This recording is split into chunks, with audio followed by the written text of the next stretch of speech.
why is security important? Why is it important for an organization to be building a security hygiene which is best in class, right? And what it means to them in their current role, right? And what has it meant like to someone like Nishant when they're trying to solve a role for like a customer? Great.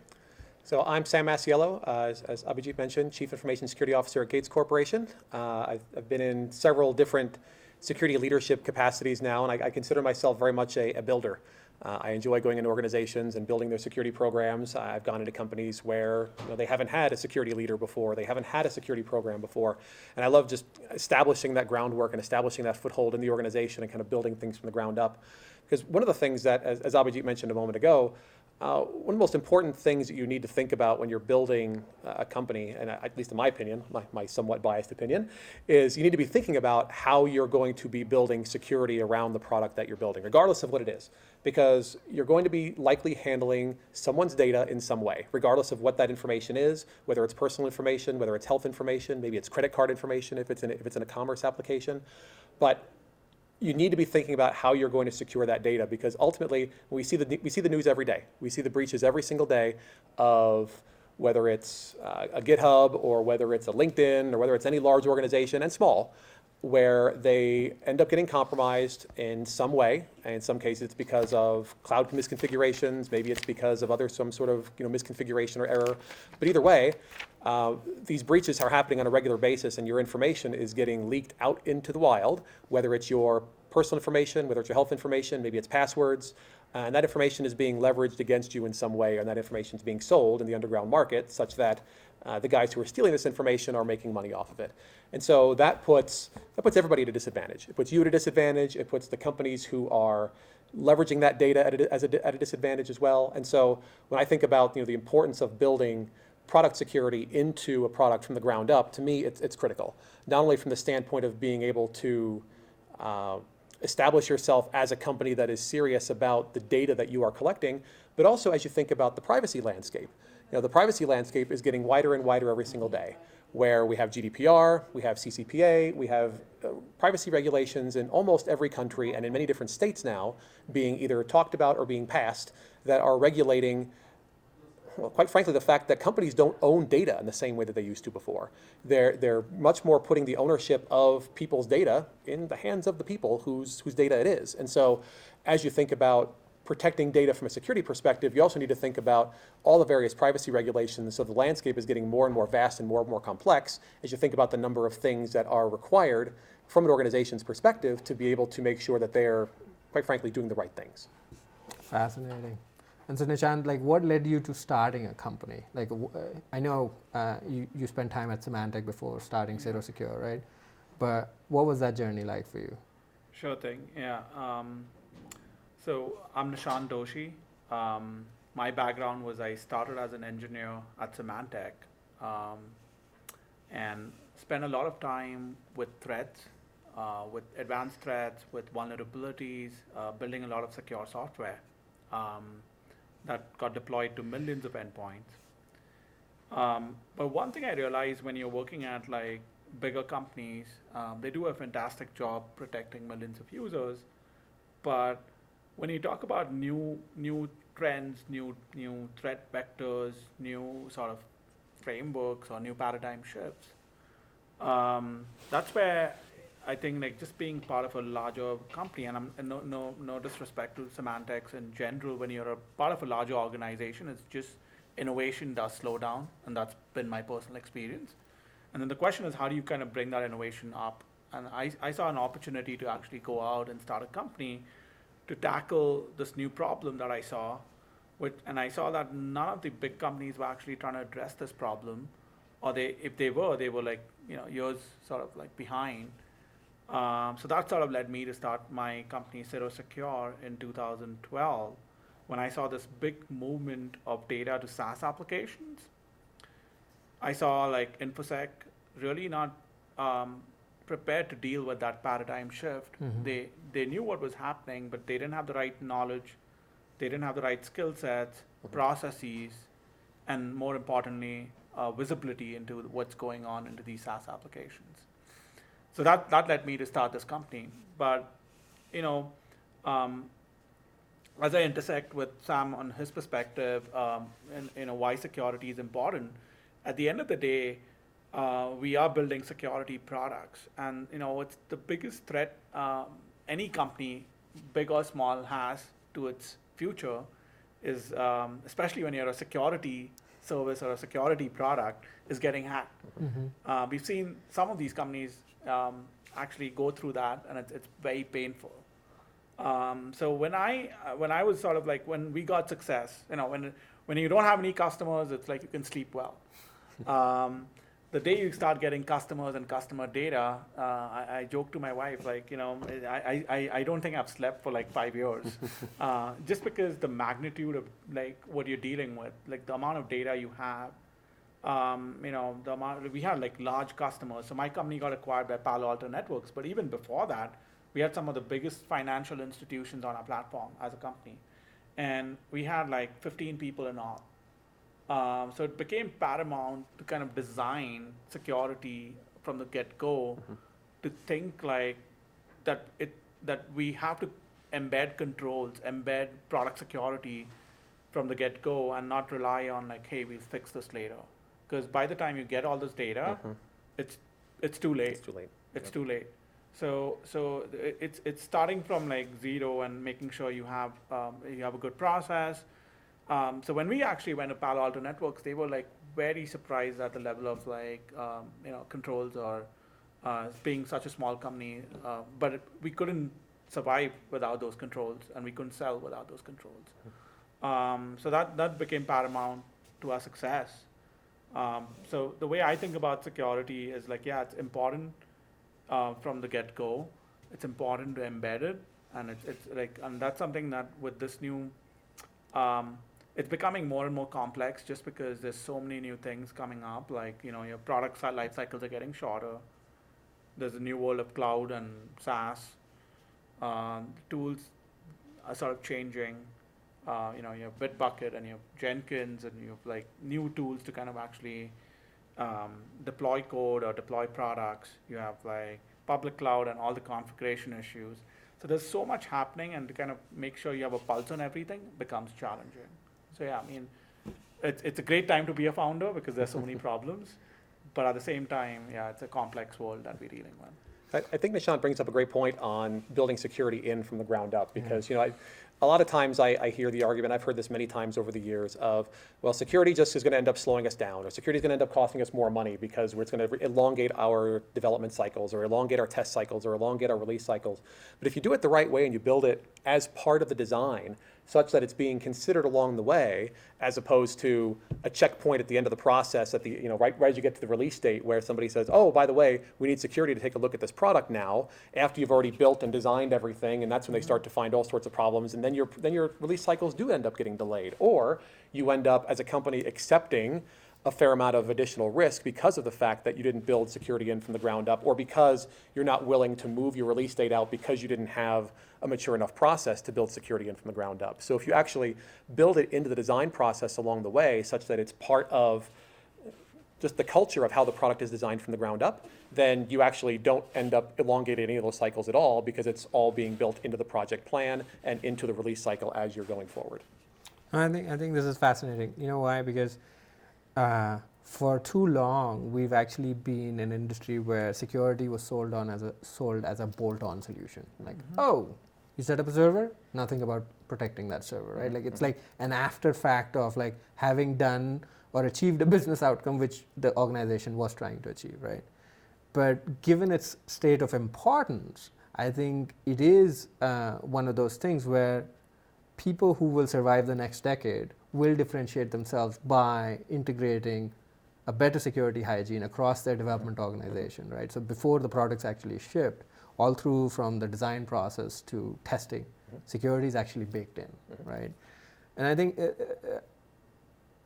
it's interesting because how you build is also very different, right? Like, two engineers given the same outcome will not write the same code, right? Like, they have their own preferences in what their style might look like. They might choose a different language. They might, and when you say like, hey, you need to build it in, I think there is a process build out that organizations need to be thinking about versus like the tool build out, right? And I think like there is a convergence where the processes need to tie down to like the tools which will enable that particular outcome. And to that extent, Sam, can you talk a little more about what you've seen at Groupon, right, work well, or what you're doing at Gates, which is actually heading in that direction as you're thinking about like, how do I make my products better, secure from the ground up, right?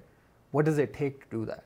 Well, I think you hit the nail on the head a moment ago when you kind of alluded to the fact that there's two different aspects to consider when you're thinking about how to secure a product, right? Yes. There's the tech stack that sits underneath the application, Yeah. and then there's the application stack itself that Yep. sits on top of the infrastructure. And so as you think about how you're going to secure your product, you have to think about that from a holistic perspective, meaning that we've all seen the breaches that get published because someone leaves an open S3 bucket, right, for example. And so you need to think about how you're going to put the controls around the infrastructure to ensure that it is as future-proof as possible, right? I like to think about it from a jawbreaker model of security, right? Yeah, Where if you're a hacker and you end up getting past one layer, all right, you got past that one hard outer layer, but then you have the next hard layer, then you have the next hard layer. And so as you think about the controls that need to be in place around the infrastructure, think about it from the standpoint of how do I make this as difficult as possible? At the end of the day, if someone is motivated enough or really wants to get into your product and get at your data, they're probably going to find a way to do it. I mean, there's no zero risk model when you're talking about product or product security. But if you make it difficult enough, then they'll just go someplace else. I mean, there's much softer targets that someone could potentially go after. But you do want to make sure that from an infrastructure standpoint, you're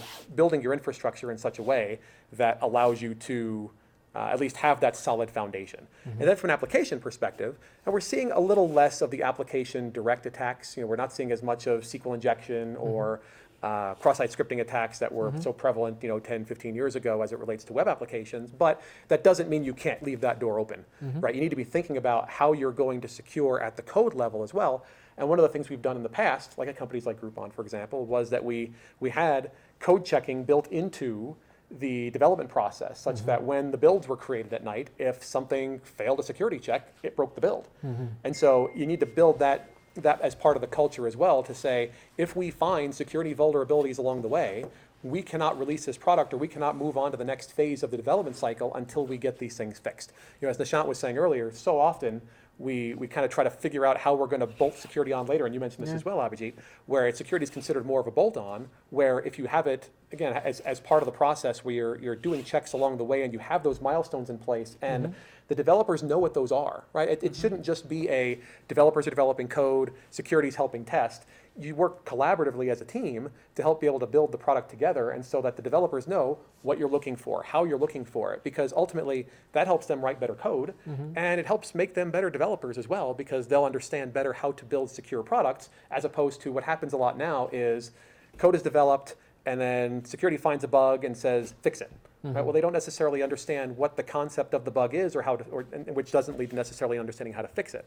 So if you work collaboratively along the way, then that educational process just kind of happens naturally, and again, developers write better code inherently, as opposed to the kind of combative relationship you end up getting into in a lot of cases where developers don't know how to fix it, security's telling them to fix it, and they don't necessarily work together in that way. So if you think about it from how you're going to kind of have this continuous integration where you have security integrated with the development team at the app stack layer, and then also working with the infrastructure teams for the tech stack, you build a much stronger product. Again, there's no zero risk model, but if you put those two together and have security built into both those stacks along the way, you're putting yourself in a much better position. No, I mean, I think that's fascinating because, I think Nishant might have a thought here, but essentially what you're also saying is there's a confluence of factors that are going to determine success of an organization. And this is actually coming out of the developers doing what they need to be doing, the operations team doing what they need to be doing, the security team doing what they need to be doing. And in so many words, people keep talking about the DevSecOps phenomena, right? I think this is the confluence of what's bringing all of them together because they're united in one outcome that, hey, we need to be, That's right. We need to accelerate the time to, put our products out, but not at the cost of security, right? Yes. And the reason why I said Nishant, because I think you've seen it at what you were doing at CirroSecure, right? Yeah. What is your thought process of, as in like, what are some of the challenges which come in the way of doing it as a small company versus a large company, right? Yeah, I mean that's a great question. So just to give you some more context, CirroSecure was bought by Palo Alto Networks, and after I sort of got acquired, I took on a role of running engineering for my product and then a couple of other acquisitions. So I got a perspective of what it is to run as a small startup and then as a very big sort of like organization. It's interesting, like where we are as an industry in my view is that the thought process is there of DevSecOps, getting them together. But both at a smaller company and a bigger, at a smaller company, some things are easier, some things are harder because it's one stack, or you know the people, or it's easier to sort of like bake process or have some sort of semblance of a process. At a bigger company, the challenges amplify because now you have so many different stakeholders, so many different teams, like there's no consistency, there's no standardization. So it's very difficult to insert yourself or even have a semblance of bringing these sort of three disciplines together. So where I feel is like the thought process is there from an industry standpoint, but to actually put that into action, like when people talk about DevSecOps, what is DevSecOps? Is it like a tool? Is it a culture? Is it like, it's mostly culture, but then how do you take that culture, from my perspective it's culture, love to get your thoughts, but how do you take that and sort of codify it in some sense? And I think it's getting, to some aspect, some things are getting easier because like, you mentioned like infrastructure misconfiguration. But if you think about the last 2 years, like infrastructure has now been codified. Like, you have Terraform templates or Ansible playbooks, or you have a lot of that essentially the provisioning that used to be manual or semi-manual, where there's a lot of scope for error, being codified, and now it can actually be inspected, and actually you can prevent things before they go out. However, there's there is an opportunity and there's a gap in the market around sort of putting that together in a cohesive way. So that's one area. The other thing I feel is like, as we move towards what I call collaborative or immersive security, where everyone sort of like is aware of like security issues and developers actually think about security. I think it's important to kind of provide guidelines and paved paths. So it's one thing to say like, developers go learn about security. It's another thing to say, by the way, here's a vetted playbook, or here's a guideline for installing MongoDB, or here's the right way to write your code, by the way, because last 3 pen tests we've had this issue. Contextualizing this information and then providing sort of guardrails or paved paths, as I call them, is also something that sort of could help and is interesting.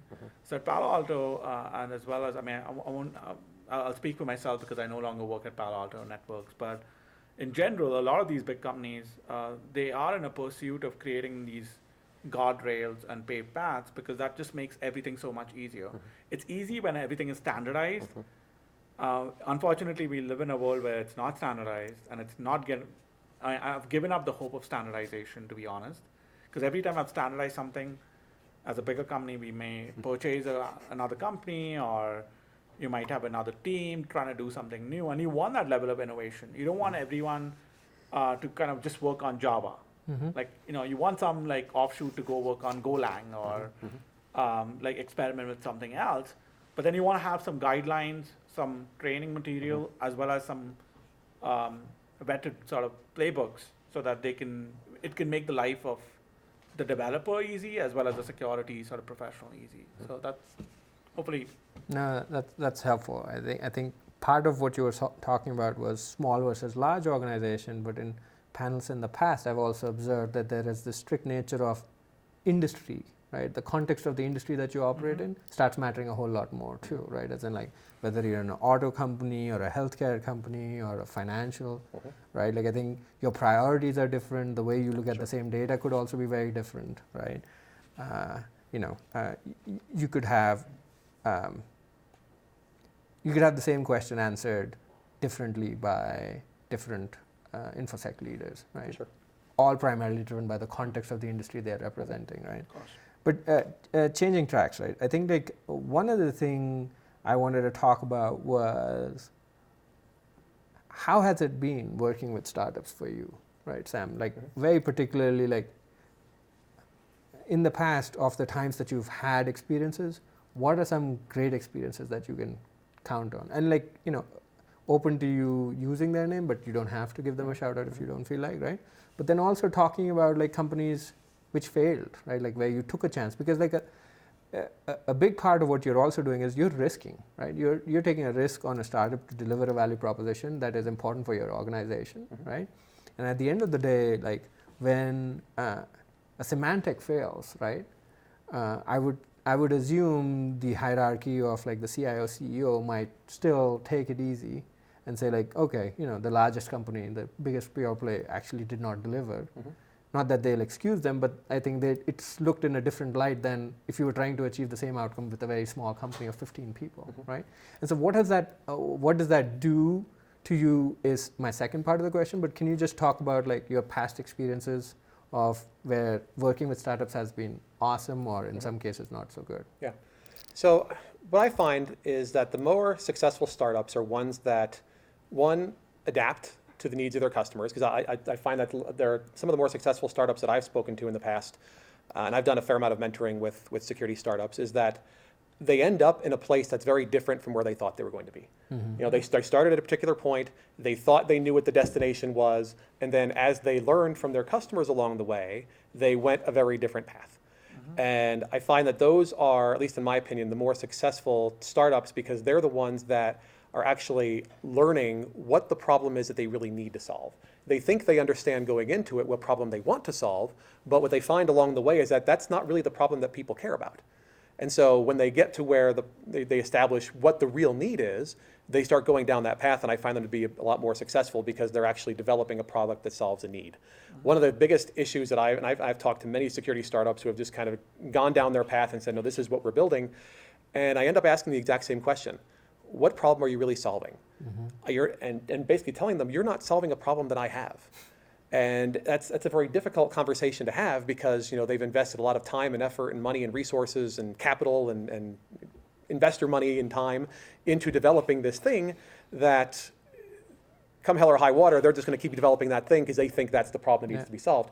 And so the ones that I've had the worst experiences with generally are the ones who just say, this is what we're building, and maybe I don't know what I'm talking about. And when I tell them that they're solving a problem that I don't have, they think, well, maybe that's just me. And lots of other people have this problem, so they're going to solve it for them. And maybe that's so. I certainly don't know enough about every single problem that exists. But if they're asking me my opinion and they want my feedback, I'm going to tell them, you're either solving a problem that I think really exists or solves a problem that I have, or it's going to be something that I don't really understand what you're trying to solve, or I've seen others try to solve it in the same way, and I already know where you're headed. So I think from that standpoint, the most pressing guidance I can give to someone who's kind of starting out in this space and looking to build a product is, first, understand what the market need is, or at least have an idea, but then be willing to adapt based off of what the feedback is that you get, because you may end up developing new features, or your product may end up being very, very different from what you thought it was going to be. That's fascinating. And so I think in your own way, you're also saying like the time to get all this input is quite early, right? Like Absolutely. I think, right? It's Absolutely. not like you don't build a product and then come to the market and say like, oh, I've built it and I think it will sell.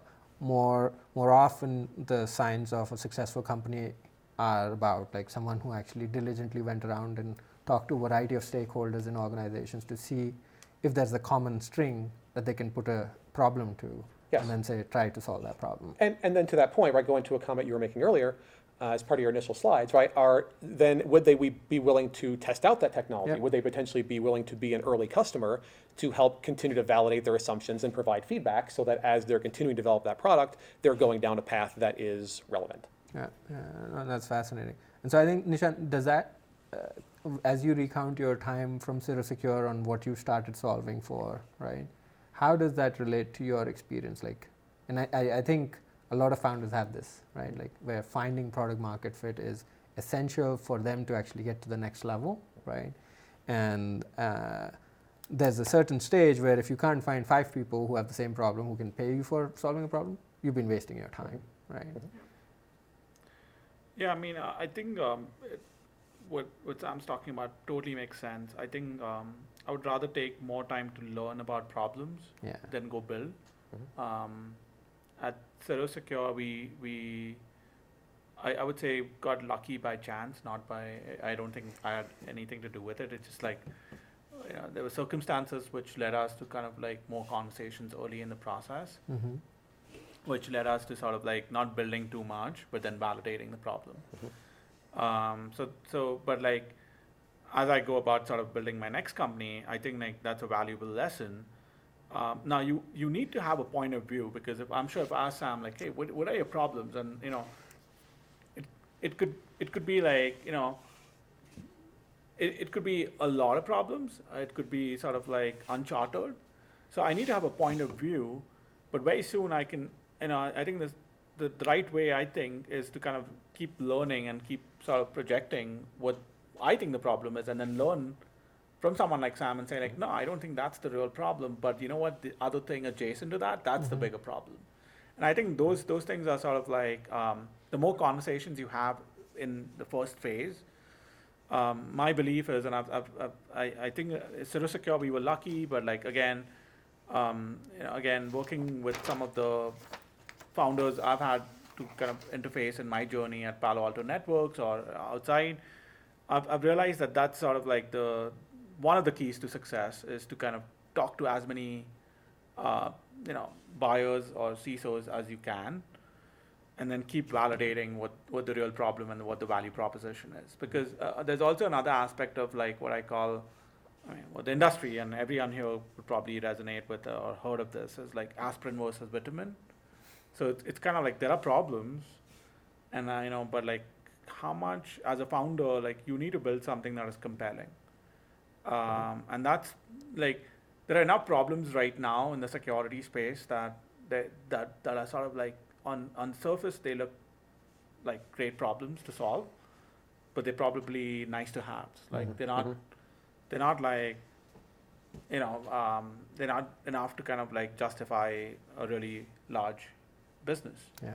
So I think it's important to sort of like keep at it and try to find the real sort of value proposition, which leads you to sort of like the repeatability and the larger success.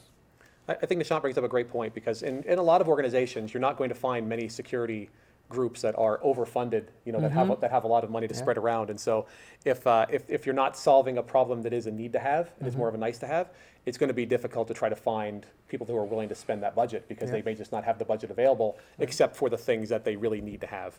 So I think that's a great point, that you need to make sure you're focusing on the bigger problem and focusing on what is the real need that companies need to solve, because while there's plenty of opportunity for nice to have products, there's not a lot of budget for those nice to have products. I mean, and so that in itself, I classify as a deal breaker, right? In terms of when you're looking at organizations that you want to work with, startups, right? I think there's one part is like, if your needs don't overlap with someone's solution, it's like, what am I going to do here, right?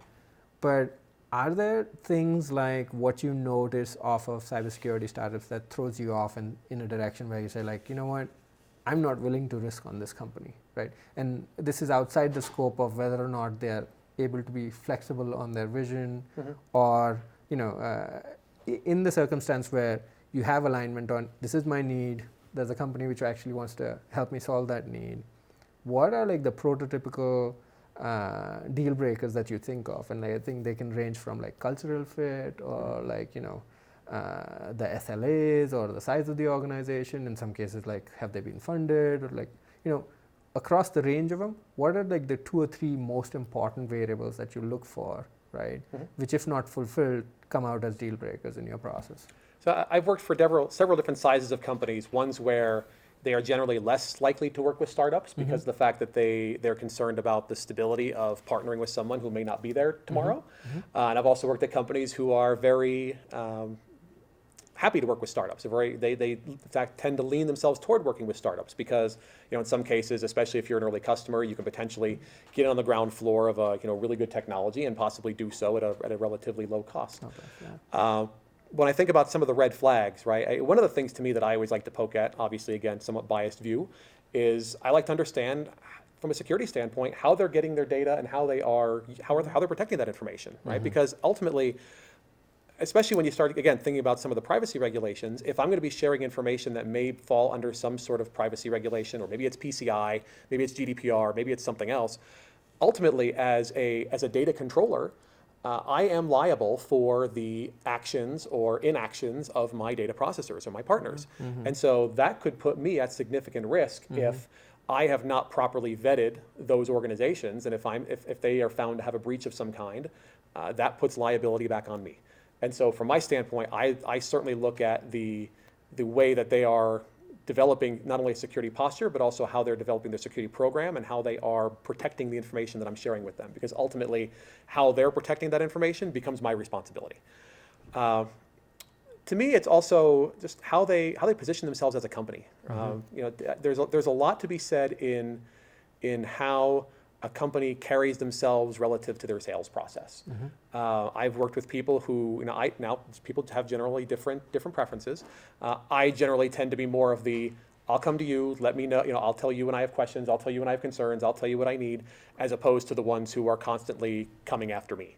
To me, that's a big turnoff. I generally like to have more of a collaborative partnership, not the kind of customer vendor type relationship. So to me, I want someone who wants to work with me as a partner. I want someone who's going to be actively soliciting my feedback.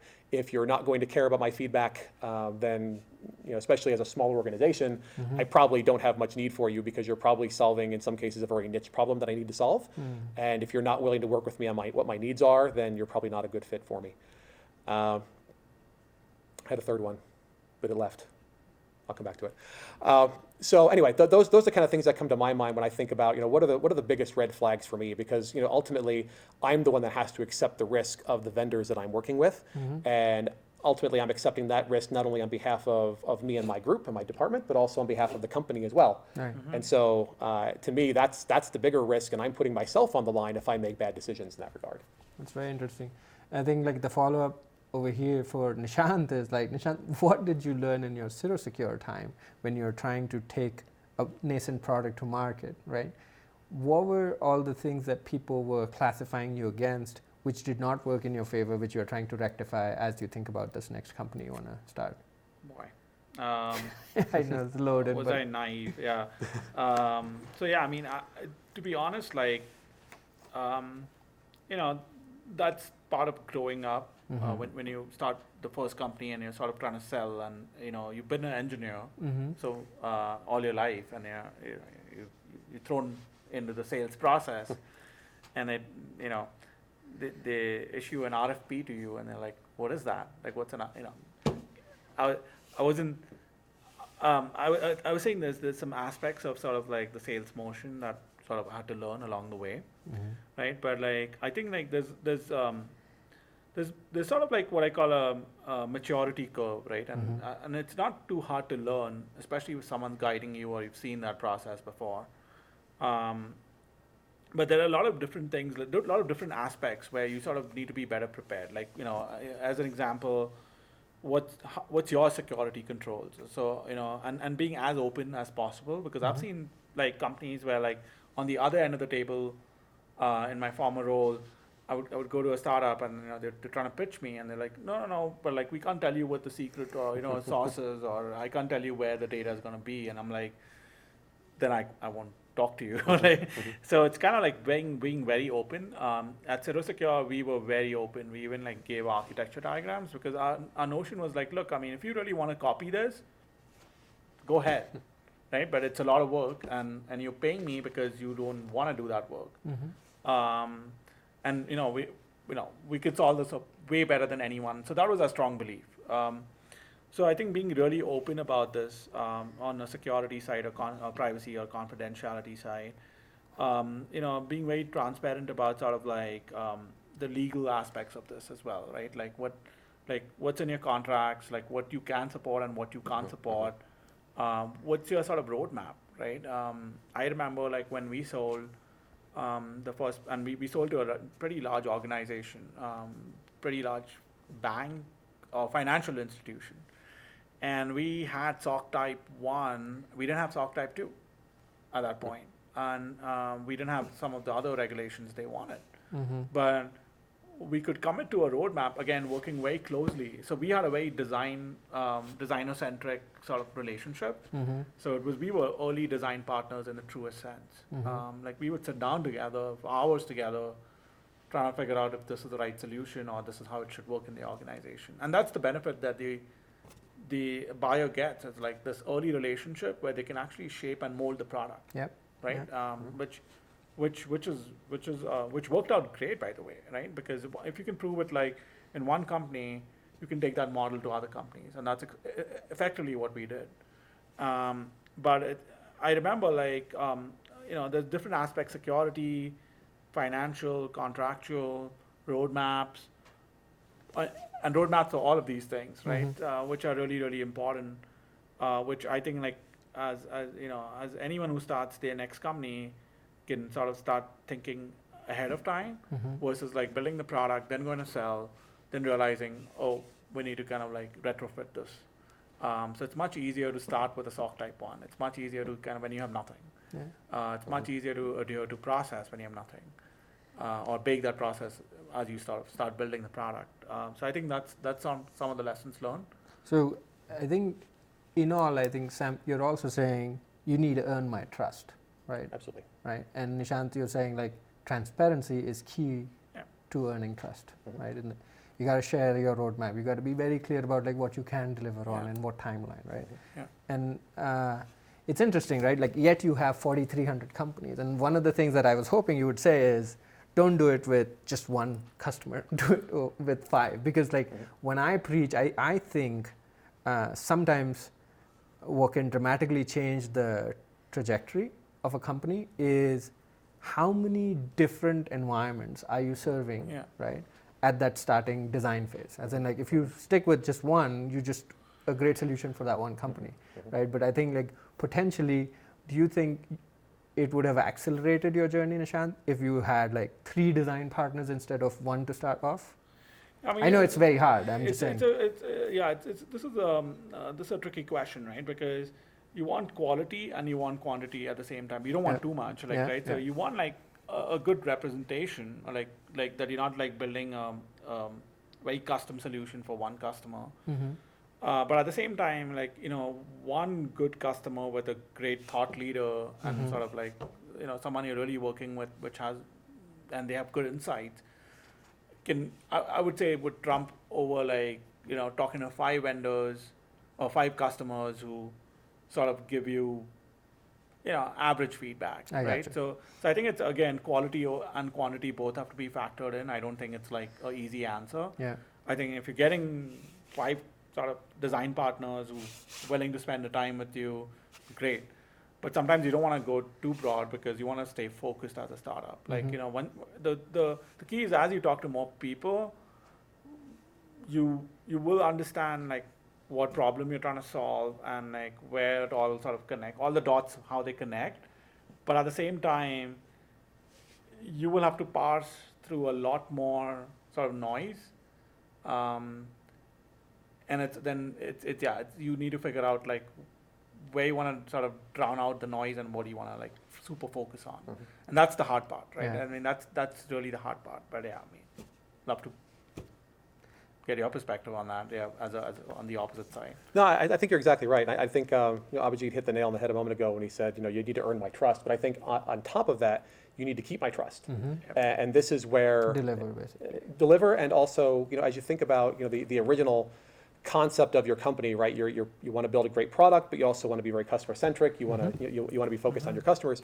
So that's how you establish that trust. But then how you keep that trust is to basically not forget where you came from as you start growing. You need to make sure that you are maintaining a strong trust relationship with that customer, and oftentimes that's through your support model. And so, once you've established that foothold with someone, make sure that you are making them feel important, right? Your customers want to feel important. They want to feel wanted. They want to feel loved. They want to feel like they're still important to you as a vendor.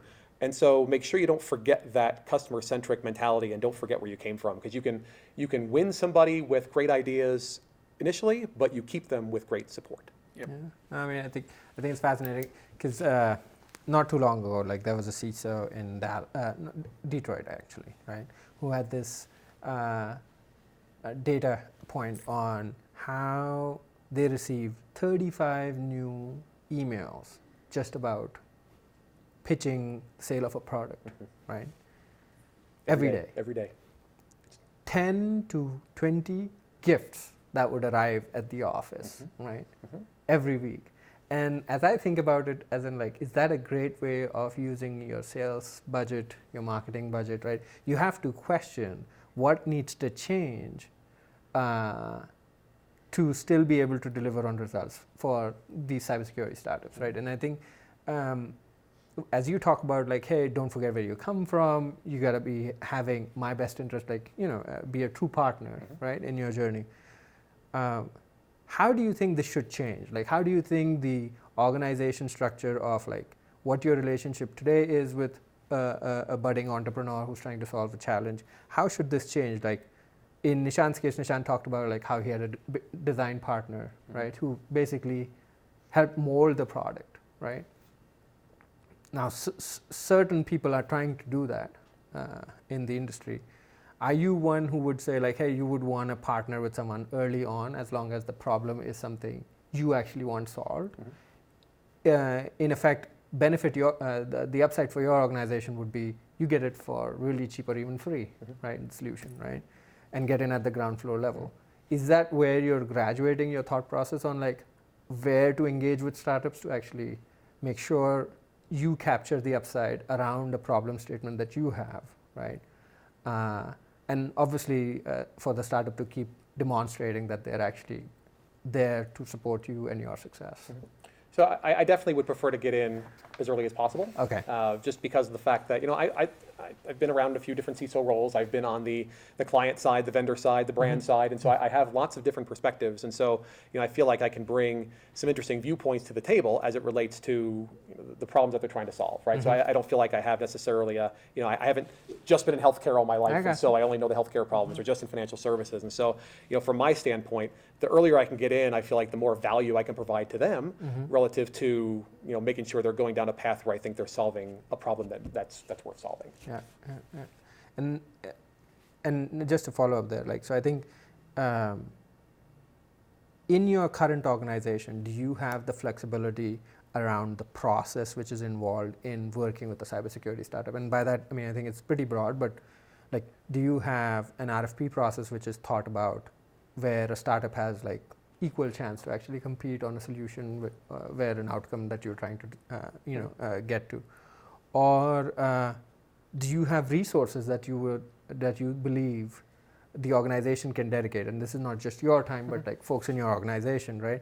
And how do you communicate that back to your board, right? I think, how has that changed, like, across your experiences on, because there's this whole upward communication happening too, right, with the InfoSec organization. How does that impact what you're able to do as an early design partner?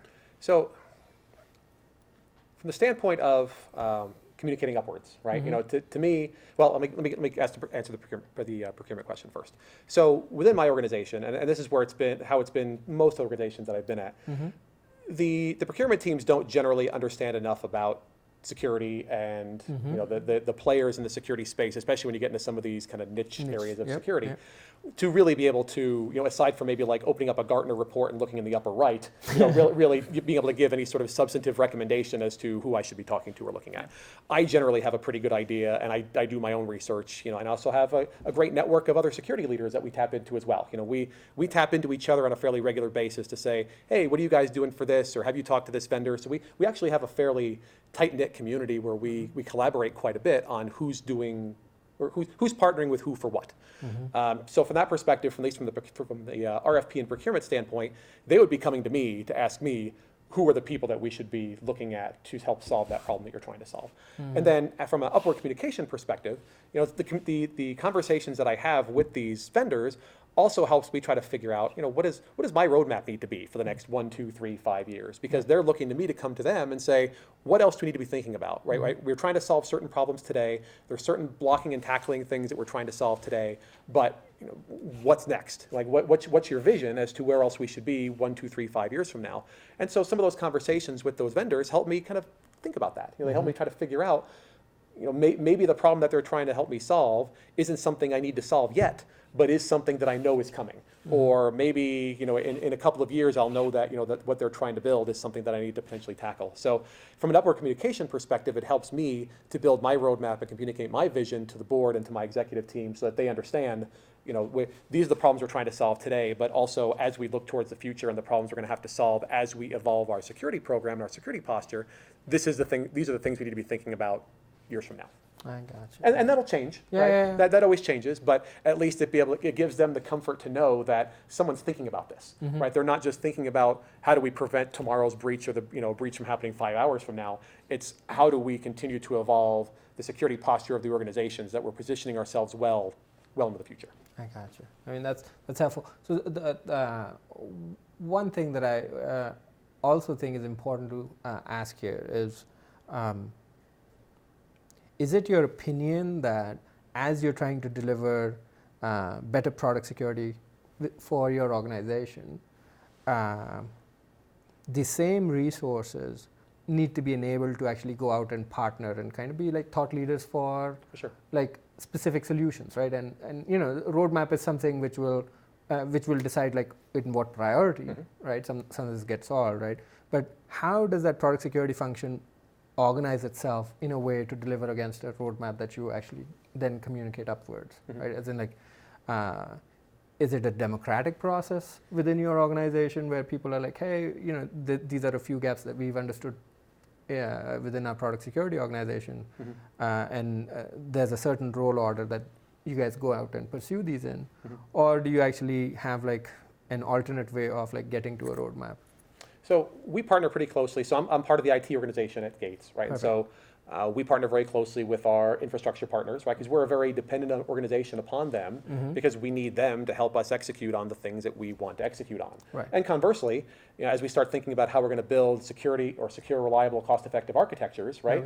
They need us to help validate to ensure that the things that they're building are also being built in a secure way. So for us anyway, it's much more of a collaborative effort to ensure that the groups are coming together to have those conversations and understand how are we going to need their resources and how are they going to need ours, so that we don't have this combative nature of we have these goals we have to satisfy, we have these goals we have to satisfy, and we don't work together because we're trying to accomplish different things at different times.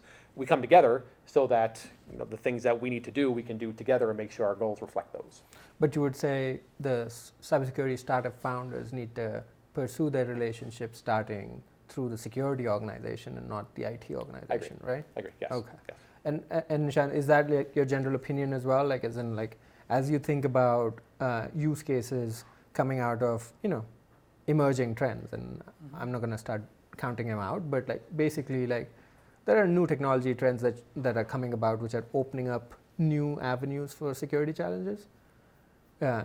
What's the role of the security organization vis-a-vis the CIO organization, right? And when I say that, I mean like, where does the rubber hit the road? As in like, whose priority do you go out actually validating from as you're thinking about like the next challenge you want to solve? Yeah, that's a great question. I mean, I was hoping you'd use some new technologies, like IoT or like. I should have said do that. Better. No, in all seriousness, I think like I think like if you are starting with a security sort of like problem set, I'm not even going to call it a product, right? I think the best folks are, of course, the CISO and his organization or his or her organization, right? You want to touch base a little bit with IT, and again, different companies have a different sort of structure, but like to understand like the if there is going to be frictions or if there are things that you can do to sort of like make sure your solution actually is going to succeed in terms of deployment or in terms of success or in terms of actually usage. But at the same time, yeah, I would start with the CISO's organization and then sort of like, look for guidance in whether I should be talking to a more broader set. Having said that, I do feel like engineering, it's again, we're going back to the whole immersiveness, right? Like, I mean, think about CISOs, security as a function needs to get embedded into the entire organization. So you want to like look at like a more broader set of personas. But yeah, I mean, you're mostly catering to CISOs and the CISO function, if that makes sense. Thank you so much for your time, generous time, and I think we'll close now, and anybody who has questions can ask our speakers here. Thank you so much. Thanks a lot. Thank you. Thanks, Sam. Yeah, good job.